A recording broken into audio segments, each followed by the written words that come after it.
Good morning, everyone, and welcome to the ICG's Digital Academy webinar series. I'm Sally Alsop, the committee member responsible for our webinar programme. And this morning, we're delighted to welcome our guest speakers, so not ICG members, Sam Gray, MD of iView London, Cara Allen, MD of Plus4 Market Research and the Qualitative Lab, Richard Bryan, MD of QA Research, and Kathy Tomlin, MD of QRS Market Research. So in a world which is increasingly digitized and in an industry in which digital and agentic services abound, it's hard to remember the power that in-person, real-life human interactions can bring at every stage of the research journey. This webinar, we hope, will act as a reminder. We welcome representatives from two industry initiatives, the Power of Presence and the Fieldwork Collaboration Group, to talk about their projects, their work. We hope that when you leave this webinar, you'll leave it with a greater understanding of what these two industry initiatives are about and how we can all benefit from them, an understanding of the sorts of arguments that you can present to clients who resist the human advantage, an appreciation of the power of industry collaboration rather than competition, which is very close to our hearts at the ICG, and a sense of hope about the future of the insight sector. So we've got two presentations for you this morning, and we'll allow a little time after each presentation for immediate questions specific to that project. But then any further time that we've got left at the end will be open for open discussion. So please, as we go through, write your comments in the chat, and then when appropriate, either turn on your webcam and raise your hand if you'd like to comment or join the discussion or ask a question. Or if you'd rather, we can read those out for you if you'd rather remain off screen. So this morning, the webinar has been generously sponsored by Babel. Babel Research is a modern and vibrant facility located in the West Midlands in Solihull, designed for creative research, meetings and training sessions.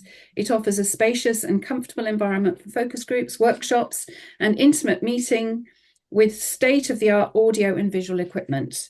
The facility is conveniently located near Birmingham International Airport and provides a hassle-free experience with a large free car park and professional studio assistants to enhance the research process. So thank you to Babel. Before we begin, here are some more events that we've got organised for you over the next few weeks. And of course, we've got our ICG quiz this evening for anybody who signed up for that. So hope you have a good evening this evening. And then I'm now going to hand over firstly to Sam and Cara, who'll be talking to you about the Power of Presence initiative, and then we'll move to Richard and Kathy for the Fieldwork Collaboration Group. So I'm going to stop sharing and hand over to Sam. I think you're loading your slides. Yeah. Can you see those? You can see blank screen. Fantastic. So hi everyone, I'm Sam and I have spent the last 24 years working in recruitment, fieldwork and viewing facilities. When COVID hit, in-person research stopped overnight and facilities came together as an action group which was led by iView. We started as something reactive, which has actually since evolved into something more proactive. A collective of facilities working together to ensure research in person continues to evolve and thrive. Like most in the industry, we're all using AI now. It's part of how we work and it's brilliant for efficiency and speed, but we felt there was a need to bring the focus back to something that can't be automated, people. And that's where the Power of Presence, or POP, came from, recognizing that people bring the soul to research. We all have countless stories of why in-person research works, those moments that shift thinking. But we wanted to move beyond anecdotal evidence because we're in a moment where research has never been faster, more scalable, or more efficient. But at the same time, there's growing concern around quality, trust, and connection. And what's interesting is this isn't really about online versus face-to-face. It's about the tension between convenience and connection. Hello. I'm Cara. I'm from Plus Four Market Research. We also have the Qualitative Lab, so we are part of the collective. I've been working in research for over 20 years, qual and quant. Um, as a moderator, I regularly undertake both online and in person.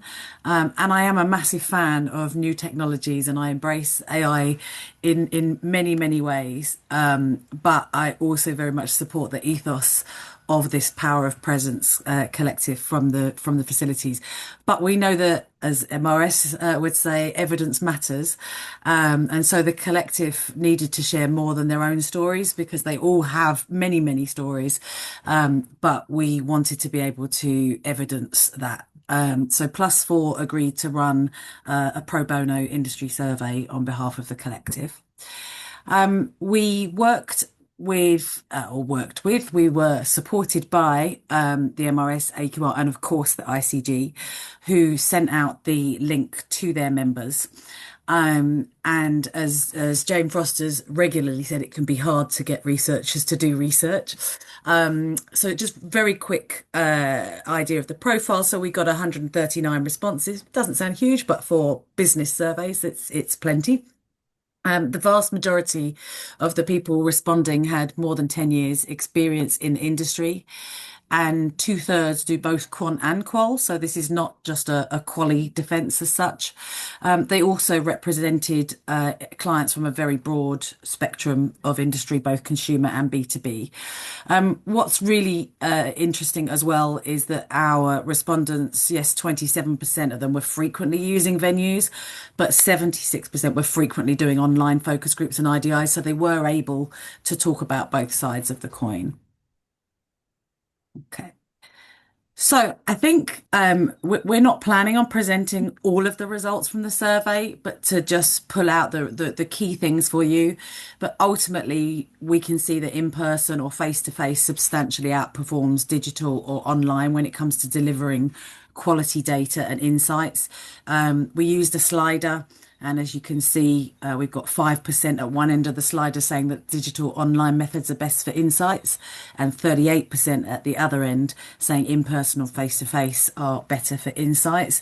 And I think that therefore suggests to us that the use of digital or online methods is not because of the quality of the outputs. Those decisions are led by cost. We heard that a significant barrier for in-person is cost for 40%.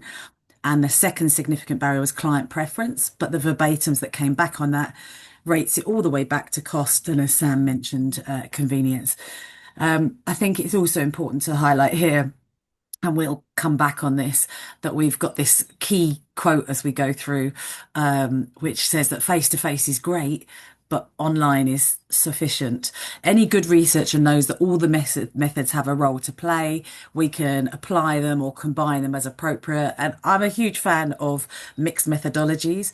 But nevertheless, we asked the same question. We reversed the scale, and this time we focused on the methods rather than the insights. And again, in person came out as far superior, with 35% saying it's superior, 69% if you include those who lean towards in person being superior. So again, as an industry, when we look at this quote, we have to ask ourselves, are we happy that good enough is good enough? So, lots of you, I'm sure, already moderate. So we just wanted to give a little bit of moderator's perspective of what we're seeing on the ground. So there has been a lot of talk over the years about groupies in person, but there's now actually quite an issue around fraud online with respondents who are not necessarily in the UK, for example, making their way through to participate. And recently, Ada, which I'm assuming some of you will have heard of, which is an incentive management platform, they did a webinar where they said that 1 in 5 incentive claims were flagged as fraud, and more than a third of those were linked to survey farms or device spoofing. And of course, that relates more to quant, but more and more of these online qual methodologies are using quant panel to bring into their respondents. So fraud online is something to think about, and something as moderators, I hope it's not just me. We've all have experienced at various points. Someone who's sat in a car, someone who's not quite got home on time, so they've joined the group on their way back. They've gone to make a cup of tea. The children or the partner's nipped in or something. We were talking about before you all joined, the dogs popped up on their lap. So there's lots and lots of these distractions. We've even had someone go out, walk the dog, or if they're on a mobile, the screen goes black. They've checked a notification that's come into them. So they're not fully present. And there's this lack of interaction. So it's like parallel IDIs, Sue, what do you think? Bob, what do you think? They're not actually forming as a group, which is something with the old storming, forming, performing that we all want in an in-person group. And the other one, which we think is really key, is the clients are also multitasking. So when they are present and in the moment, they are more connected to the insights, both during the sessions and between the groups. But Sam will tell you a bit more about what's happening in the facilities as well. Yeah, from a facility perspective, we're really seeing this in action, and it's about what happens when people are fully present. The survey feedback really supports this, so the energy in the room becomes a data source in itself, richer group dynamics and more spontaneous creativity, fully immersed moderation. And importantly, there's a sense of enjoyment for participants, moderators, and clients alike. So when we asked people to describe the feeling of being in the room in just one word, the most common responses were things like immersed, connected, energized, and engaged. You might see a few more mixed words in there as well, which is completely fair. Experiences will vary, but we'd actually be really interested to hear from you. What's your one word? If you're happy to drop it into the chat and we can have a look at it at the end. So when we talk about the human advantage, what we're really talking about is what happens when people are fully present. It's the connection, those unspoken cues, the depth, the things that are much harder to capture when research is more removed or transactional. So we asked people the motivations, or we asked them to rank against a list of motivations that had been created from facilities moderators alike that we built into the survey. But the responses actually were really interesting. So on this, we're just showing the significant motivators and the motivators. So rather than going through it all in detail, we can see clearly sort of three groupings. So we've got connection at the top in a number of different ways if you look through that. Then we've got preference, either the client or the moderator, and then we've got support. But we think that connection, so that human interaction, the nuance, the depth, we think that it's that lies behind the superior insights. Yeah, and as facilities, we're often the value we think it sits in the practical side, making sure that everything's running smoothly. But what this actually shows is that while that matters, it's not the reason people choose to be there. No, it's the connection. So that comes through really strongly in the verbatim feedback. So we've looked at a few themes that came out. In this first one, we want to look at connection. So essentially, it's building trust, building openness, and that sort of emotional engagement. There's a couple of quotes here. There's something about being in the room that builds the empathy and the connection with the participants, and also just that you lack that. So it's what's lost is that emotional engagement when you're mediating through a screen. And the next one is context. So what people pick up on beyond what's being said, body language, energy, the feel of the actual room. And finally, co-creation, where clients are actually thinking with the research, not just receiving it afterwards. We did ask about barriers in the survey, but far and above cost, it sits there, and actually a lot of the others didn't receive particularly high numbers. So we can't ignore that challenge that's being presented to the industry around cost and convenience. But and I mean everybody here's research experience speaks volumes. And when you have that backed by the survey learning, so not just our own opinion, but the broader industry opinion, we can influence that gold standard of options for our clients. So we want to balance the argument. It's not necessarily either or, but it could be a mix of in person. Perhaps you're doing your first night in person and then others are online, or you're doing in-person observation but remote video ethnography. So we don't think the future is choosing, we think it's combining. Yeah. What stands out is how the industry is actually responding. On the one hand, we have the Field Collaboration Group, a practical and operational response focused on rebuilding interviewer capacity and protecting the infrastructure that enables face-to-face research. And the other hand, we have the Power of Presence, which is a more cultural response, reframing the value of presence and human connection. Alongside all of this, we're also seeing some clear pressure points emerging. There's a real concern that younger researchers may not be developing in-person skills, not through lack of ability, but because they just haven't had the same exposure. It's a different skill set and one that actually needs to be learned and experienced. And there's also growing concern around AI and qualitative research more broadly, with researchers themselves raising concerns, formally writing to the MRS to help define and protect what qualitative research is, as highlighted in a recent Research Live article. And interestingly, this isn't just happening in research. No, so we're seeing it more widely. There is a return to analog experiences, people switching off or seeking out a more meaningful connection. Sorry, We clear this. could somebody mute themselves, please? We're getting a lot of interference. Thank you. Thanks, Sally. Yeah, so we want to be clear, it's not about nostalgia, that it's about active stewardship, not just for our industry, but reflecting the broader societal shift as well. As an industry, we're all about hearing what society thinks. So representing society is where we want to be at. You know, we're hearing from other sources, younger workers miss mentoring and on-the-job loneliness. They have higher on-the-job learning, they have higher levels of loneliness. We're hearing that people want to disconnect more easily. They're reducing or they're managing their smartphone usage, and analog wellness is actually a behavioral trend being led by young people. So they're sort of mainstreaming pre-digital offline hobbies. They're crocheting, they're crafting, they're baking, they're journaling, they're attending events where you lock your phone away. So people aren't liking offline habits, they're reacting almost against digital life. So they're choosing when to connect rather than eliminating it entirely. They have a desire for authenticity, that real world connection. So this isn't just a defense of where we're at in an industry, it's also about representing society as we always have tried to do. The questions we need to ask is, are we consciously choosing our methods as we go forward? Or are we letting quality erode because it feels easier in the moment?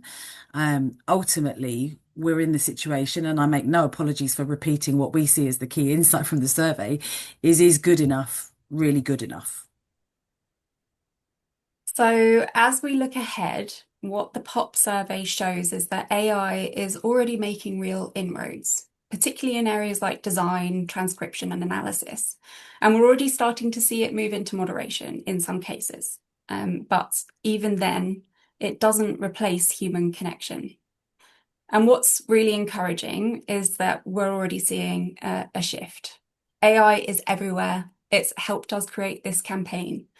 We're seeing more conversation around presence, connection, and the value of in-person research.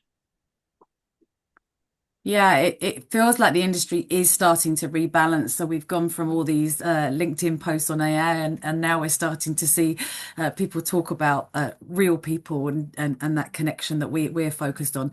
It's starting to rebalance. It reflects the themes that we've been talking about today, the themes that the survey tells us. But ultimately, technology is going to continue to shape how we do research. It has today, and it will do as we go forward. But human connection is always going to be what's going to shape our understanding. So the opportunity now, and we believe the responsibility now, is on all of us to make sure that the message reaches end clients, to consciously consider in every proposal where in-person research can add value, and ultimately to use the evidence from the survey and not just an individual personal opinion to help you argue for the inclusion of in-person as you go forward, even if it's only in some sort of small way in your research. The results ultimately tell us that the quality of insight justifies the investment, at least in some way. You can read the full report. We've got the link up on screen. But from both myself and Sam, thank you for your time today, and we're here for any questions. Thank you. I think Liz, my colleague, has already shared the link with you in the chat as well. Thanks, Liz. So is there anybody who'd like to join the discussion, make any comments one way or the other, or ask any questions about the survey, the POP survey? There are lots of supportive comments about the value of in-person in the chat, which is really interesting. Anybody want to say anything? Please raise your hand. Turn your webcam on. Yep. Daljit, is that Hello, Daljit? hello there. Thanks so much for this. Really interesting. It's something that I'm a huge believer in. How much are you noticing kind of a real uptick in terms of bookings for face-to-face research? Because obviously it kind of fell off a cliff with COVID. Are Yeah. you seeing a slow recovery, or actually is it quite quick? So I'm we quite actually, interested to hear what's happening in the real world. yeah, we actually recovered quite quickly in 2023. But 24 and 25 have been a bit of a yo-yo, and I think it's been across the industry from everybody that we've spoken to. So there is a huge uptake in certain clients. It's the clients that have actually got themselves into the facility, got their clients in, and that's where they start booking all the time, because the clients kind of get that bug back. Okay. So it's trying to get them back in to kind of make them realize that they're missing out on, actually client relations and being in with their team and being close to the research. So okay. So Yeah. once they're in, you're able to then they realize what they're missing and come back Yeah. for more. Right. Yeah, and that's Got it. part of the point of the survey, is to give you guys this evidence base that will, which fortunately the results, protected what we had thought, but is to give you the evidence base to have those conversations with your clients, to persuade them that that investment will see a return, not just on the connection, but also the ultimately the insights. Thank you. Anita, looks like you have your hand up. Thank you for that, Daljit. I'm a huge believer in face-to-face qual. What the extra condition, apart, you're talking about research in the UK, and obviously clients don't want to spend as much. That's one of the key reasons. And when we're doing research, in my case in Spain, and some of the colleagues here as well, it's not just, there's the added cost of sending a researcher over to oversee the research, so it becomes even more expensive, and time as well, which is why for standard 1.5 to 2 hour groups, they're almost always online at the moment. That's what I'm seeing anyway. And the groups that I've been doing in person have tended to be, at least in the last couple of years, almost all of them are like workshops, like 3-hour long workshops. They're the kind of things that we are doing face to face. Thank the Lord. So yeah, it's just to highlight that it's not just cost, it's time as well, when people have to travel and everything. So the other thing that people are always asking for now is streaming, so that they can sit in their office and watch everything in Spanish and in English. Yeah, that's one of the things. I get it on the multi-language, of course, and there are times and places where, from a geography perspective, you're only ever going to be able to do remote. I guess what we're saying is, if you're in multiple locations and you can do some of it in person, it doesn't have to be in a facility, it could be in a hotel or whatever, but obviously we'd love you with that, but we just can see that value and that connection with the clients. Also, when they work remotely, it's a chance for the clients to be together, to incorporate young people in the team, to expose them to see things directly, and in terms of the time, I would hope that you would trust your moderator and your host, so you don't have to send another researcher there. Obviously, it's nice to do that, to make them part, and that's part of you building your connection with your client as well. Yeah. Yeah. Yeah. Okay. Yeah. I Fantastic. Hi guys. I was going to ask, it's really I love doing in-person research. I haven't done too many focus groups, but I've done a few accompanied shops. Obviously, for obvious reasons, they'd be in person, and I do enjoy those. But how easy is it to find participants that are willing to do in person? I don't know if there's any recruiters in the room because Yeah. Yes. Very easy. Yes. We actually had the conversation as well with our recruiters who recruit both for online, and we asked them if one was easier than the other. They don't see any difference between the two from the recruiter side of things. There's lots of recruiters out there. You can look at a recruiter accreditation scheme will introduce you to recruiters. So there are lots out there. And again, part of what we're seeing with this kind of more societal shift is that actually respondents enjoy it. They come out, they've made friends, they swap lifts, they swap numbers, they've actually created almost connections themselves within the group. I know, Sam, you said you've seen that after sessions as well. Yeah, they're just infused, and it's like, when you get people coming into reception, a lot of them aren't actually on their phone these days. I think there is that shift of people actually just want to speak to each other, and they know they're going to be in a session together, so they may as well start talking. yeah, that's good to hear. I mean, I can relate to that myself, so it's good to hear that you've experienced that. It's not too difficult getting people actually in the building as well as online. Yeah, even in a tube strike. Yes. Actually, they're more reliable when it's a tube strike because they actually They go plan ahead and ahead. get all of their travel arrangements in place, and they get here early. So Yeah. Okay, I'm going to suggest now that we move on to our second presentation. So this will be Richard and Kathy talking about the Fieldwork Collaboration Group. So I'm just going to share my screen. Hopefully we can find. There we go. Right, can you see the first slide? You're going to have to tell me, guys, when to move on. Yeah, thank you very much, Sally. That's great. Hi, everybody. I'm Richard Bryan from QA Research, and I'm being joined by Kathy. Kathy, do you want to say hi? Hi, everyone. I'm from QRS Market Research. Brilliant. Thank you. So just to briefly on QA, so we're a full-service research agency that offers data collection services as well, and within that, including that is face-to-face survey research. Kathy, do you want to say briefly about QRS? Yeah, QRS is a operational company, so we're basically online, telephone, face-to-face, qualitative, quantitative. So we cover all aspects of data collection. Thanks, Kathy. So we're going to talk to you now primarily about face-to-face interviewing, and that's survey-based at the moment. We talked a bit about in-person call-related work just now. We're going to talk to you about the face-to-face interviewer market and the initiative that Kathy and I set up, which is the Fieldwork Collaboration Group. If you get to the next slide, please, Sally, and I'm going to give you the context now as to why we set this up.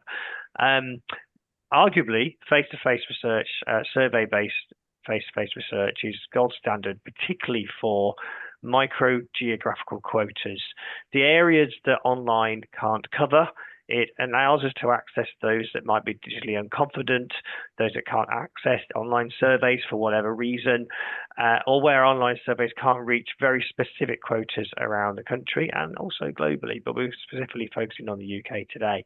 And we talked a bit about AI and tech a minute ago, and one of the biggest challenges with the wonderful development of AI, and we use it as well, there is a challenge around trust in data. And the MRS conference back in March, trust was a major theme that was debated amongst the industry at the event. So the other thing that we've seen, so COVID's been mentioned, so just after COVID, when we were all on lockdown, face-to-face research was also in lockdown and couldn't happen because we were having to distance ourselves from one another. What it led to, what we saw as an agency, was a real decline in the number of face-to-face interviewers across the country, but in particular regions as well, where it got to the point, and it is at the point now, where I think we probably lost around about 30% of the interviewer stock that we had at some point before COVID. There are some areas across the country that have no coverage of interviewers, or certainly very low areas of coverage. And what it's led to is saying to clients, I'm sorry, we can't cover that area, or if we do, we're going to need to travel interviewers in from other regions, and that's going to increase the cost of the project to the client and to the agency.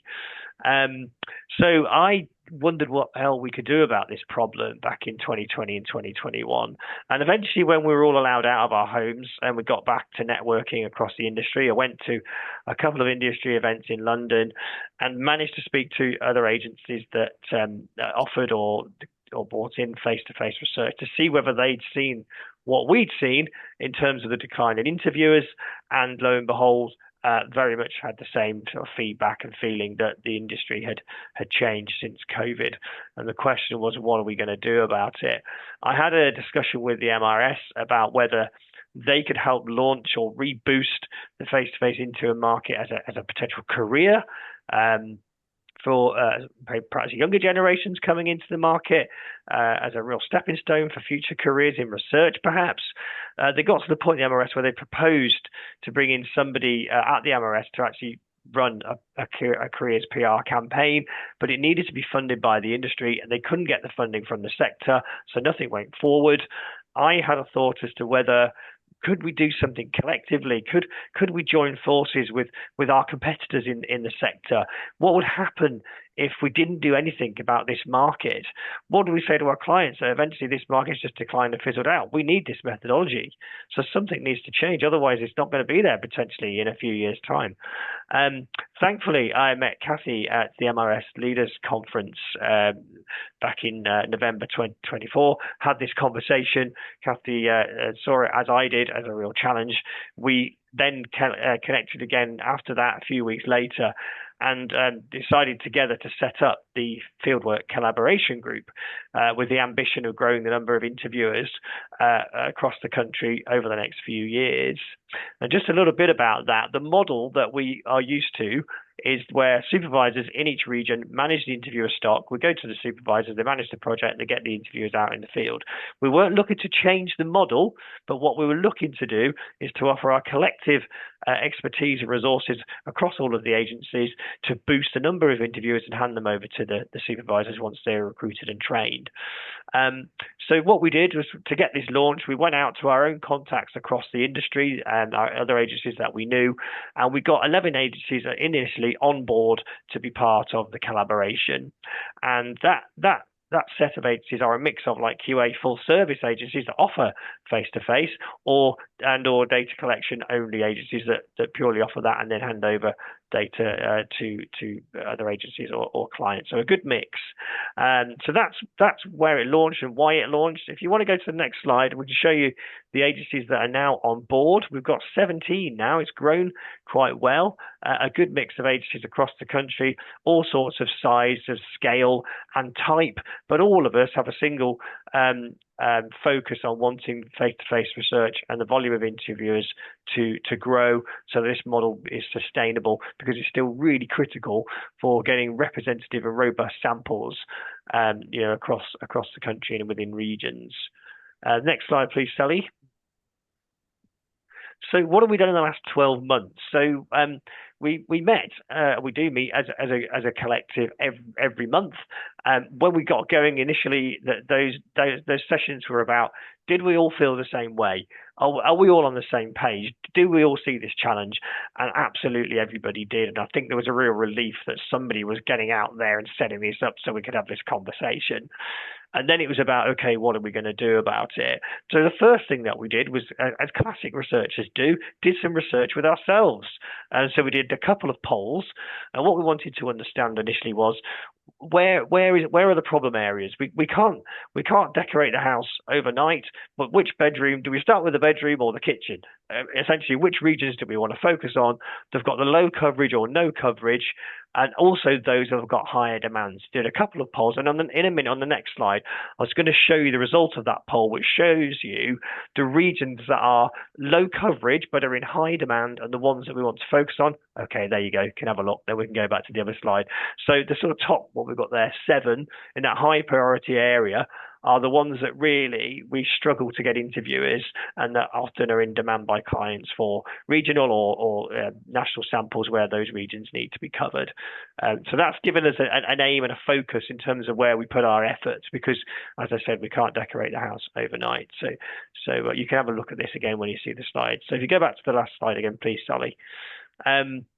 So in terms of, so what is our ambition? What are we trying to do here? So the single focus, single mindset is, let's see if we can try and boost the interviewer stock by 100 to 200 interviewers over the next few years. Very difficult to give a time scale on that because we've never done this before.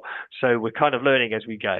But that was our ambition. And every time we meet, I remind everybody that's our kind of purpose and everybody's on the same page. And whenever we get new agencies on board, I always have to remember to remind everybody why we're there. But that's what we're doing. As I say, we've got 17 agencies as part of the collective, which is brilliant, and it's growing, and we welcome more. So what have we done? So what we decided to do, so how are we going to tackle this then? So the nuts and bolts of getting this job done, we split out the group into 2 splinter groups that focus on these 2 areas here: recruitment and advertising. What materials do we need to develop to advertise the role?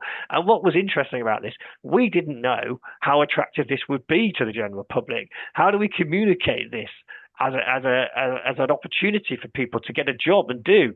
It's a market that happens sort of slightly under the radar in our industry. It's quite strange. So we didn't really have any idea how this would resonate with the general public. So we need to design some recruitment materials, get it out there, decide what platforms we were going to promote it and what channels we were going to promote it.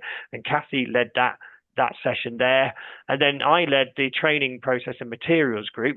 We said, well, once we've got people in, how do we train them? Where do we train them? Who's going to do it? What materials are we going to use? How do we get this consistent set of training materials that we're all happy with? So we then went about and set that up. And what we decided to do was to have an online intro training session with the prospective applicants. One is to share with them what this industry is all about. Have they ever heard of our industry? Many haven't, as we still have to do the job of raising the profile of our sector. So we had to do it in that intro session. And it was also a chance for people to say, actually, I'm not sure about this, or actually I am. And if they wanted to progress, then they would then go into a in-person 6-hour training session where they get the full training of how to be a face-to-face interviewer. So we developed materials for both of those, and they are in line with MRS guidelines and ISO. And so we collectively pulled them together, and we now have a set of recruitment materials and a process of vetting people when they apply, and we also have a set of training materials. And as I said earlier on, anybody that came through that made the grade that we trained and they got right past all of it and were ready to go, we then handed them over to the supervisors, and the supervisors had a new interviewer, or as many as we could get them, to then manage on behalf of agencies and clients whenever the demand came through. And what did we do to make this real? Well, we decided to start with a pilot event so that we could test all of the work that we'd done to see if it actually was going to work, and then learn from that. Learn the lessons and improve for the next time. So we decided to select Greater Manchester as our pilot region. It wasn't in a high priority list, but it is an area that's big. It does suffer with a lower volume of interviews than we would all like. It is very much in high demand, and so we thought it'd be a good place to go. We also have some of our agencies that are located in that area that can help with providing a viewing facility for us to use for the training session, and the image that you can see there was thankfully provided by Aspect Viewing Facility and Kathy's team at QRS, who mostly funded this pilot session and did all of the recruitment work, did a great job. And we got 11 prospective interviewers attended the event. You can see them there. And essentially proof of concept is they all made the grade, they did the training, and they're all on board and actually are now out in the field as new interviewers. So after a year of getting this up and running, we've now got new interviewers already in the marketplace, which we're absolutely delighted with. So that's the kind of long story short. If we go on to the next slide, I'm going to hand over to Kathy in a moment. You've already seen this one, so we'll go on to the next slide. Okay, Kathy, over to you on what we achieved from the pilot, and then Kathy's going to talk a bit more about some of the other things that we learned and where we're going next. Thanks, Richard. Hi, everyone. So what we achieved from the pilot, so as far as we're aware, this was the first time that anyone had come together collectively to try and achieve something like this. So everything, as Richard said, from the training to the adverts, everything was done from scratch. So within the two groups, the training and recruitment, we were designing adverts, we were liaising with the field. Part of the initial issue that we had was making the field aware of what we were trying to achieve, not making them feel alienated, wanting them to be part of our process. So we did a kind of hearts and minds campaign and put letters out there informing them and giving them avenues to come back to us and ask questions and be a part of it if they wanted to be. So the collaboration was everything from the companies, including the field as well, and having to incorporate all of those elements. There was a high level of interest and conversion with the ad that we put out there, and we were really pleased with that because we didn't know what was going to kind of tick the boxes with people. And the number one thing that did with the advert was flexibility, and that was what most of the people responded based on, and we kind of backed that up further down the process as well. One of the most positive things about the recruitment was that we've attracted a younger age profile, a more diverse group. So within the 11 that we basically attended, we've got links, we've got students, links to medical, links to Pride, minority communities, even a refugee with rights to work status. So really diverse group that we wouldn't usually find via our kind of interviewer and supervisor recruitment. The platform has created for basically volume across the country. So the pilot proved that the platform worked, that the ads worked, that the process worked, the training materials worked, although they do need some tweaking. So we've now got this model that we can replicate in any region around the country, which was really positive. And we've proved to ourselves that, you know, we can do this, but we do need support and backing from companies and from the field alike. Can we go to the next slide, please, Sally? So just to give you an idea, so we used Indeed for the initial adverts, and we generated almost 90 applications before we stopped the ad because it was growing too rapidly with too many people coming in. And we felt that 90 gave us enough to go at initially and that we could have opened the ad up again if we needed to. So each of those 90 we attempted to contact. 48 of them were no responses. 12 we rejected just based on different criteria we were looking for and relevance. And then the rest were invited through to the online session, which Richard mentioned. So the online was an opportunity for them to learn about market research, but also for us to see the engagement, to see that if they engage with us and if they were talkative, chatty, asking questions, all the kind of things we need for good interviewers. So from the online, we had 18 attend, and then we booked 16 onto the face-to-face sessions. We had 12 confirmed the day before, and ideally we were looking for 12, a maximum of 12 or a minimum of 8, which we felt was a good number for the actual face-to-face session, a bit like a focus group. So that's what we were looking for. We had 11 attend on the day from the 12th, and the 12th person was ill and did voice that they would like to do the training at a later date. So really positive on the recruitment side. It kind of went as well as we could have expected. Sally, can we go to the next slide? So what we learned from the pilot, we learned that Indeed was the most effective platform. We've used it to recruit for our call centre interviewers, but we'd never used it from a face-to-face perspective. So we were really pleased with the level and the volume of people that did apply. We also, 3 of the agencies in the FCG, we put the advert out on our internal panels because obviously participants are familiar with market research and with taking part in surveys. So we thought it would be a good opportunity for recruitment. So of the 11, 2 are actually from panels. So it proved that if more companies got involved, if we did advertise on more panels, then we'd get more people coming through. So that's definitely something to look at for the future. The online introduction sessions really helped with assessing suitability. And that was a really good way of ending up with good, relevant people at the face-to-face sessions. The use of a quality and accessible venue was key to recruitment. Aspect is based in central Manchester, so it gave us a really good reach in terms of students, diverse population, and that really worked. And you can see that with the profile of people that we ended up with. The training materials on the whole worked really well. There was just some feedback that maybe there could be more interactive parts. So that's something now that we're assessing and adapting for future trainings. And one of the key things that we didn't set out but has happened and we're really pleased with is that it's had a positive impact on the supervisors. So initially they were a bit wary that maybe we were trying to cut them out of the loop or, manage our own interviewers that we were bringing into the industry. And we've proved that that wasn't the case. And as a result, we had supervisors attend the session. We had 3 in Manchester.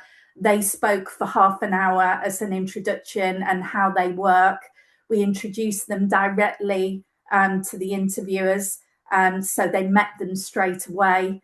And it was just a really positive interaction, so much so that those supervisors that attended are now collaborating with each other. They set up their own little group on how they were going to manage the 11 and how they were going to integrate them. And just on the right-hand side was just some really positive feedback that we had as a result.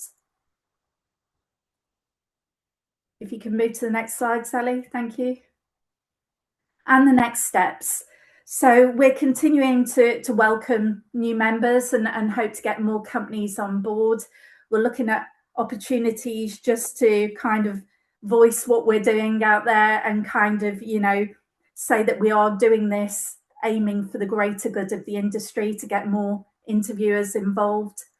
What I would say is QRS, we've seen a big growth in face-to-face over the last 18 months, 40% increase in face-to-face research.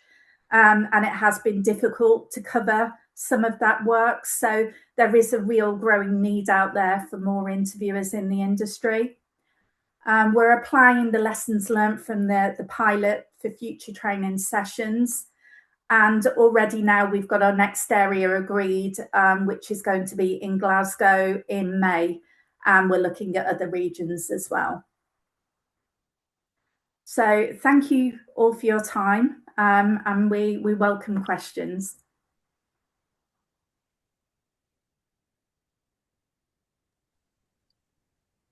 That was really interesting. Thank you, Kathy and Richard. Does anybody have any burning questions? There may have been something put in the chat while I was showing the slides, but does anybody want to ask a question or join the discussion on this project?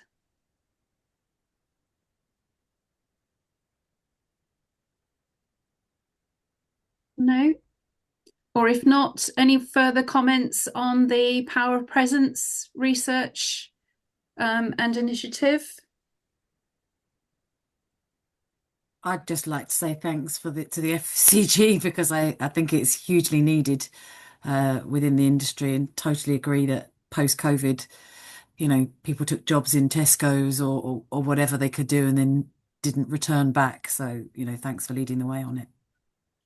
Yeah, I totally agree. I think rumours of the demise of in-person research are greatly exaggerated. So it's very refreshing to hear that there are initiatives like this happening to make sure that we can still have that direct contact with consumers going forwards.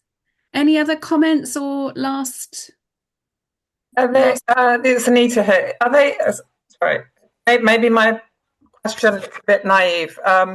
Are they being recruited to take part in qualitative research, or are they doing like CATIs on the, quant, or the interviewers? Are they?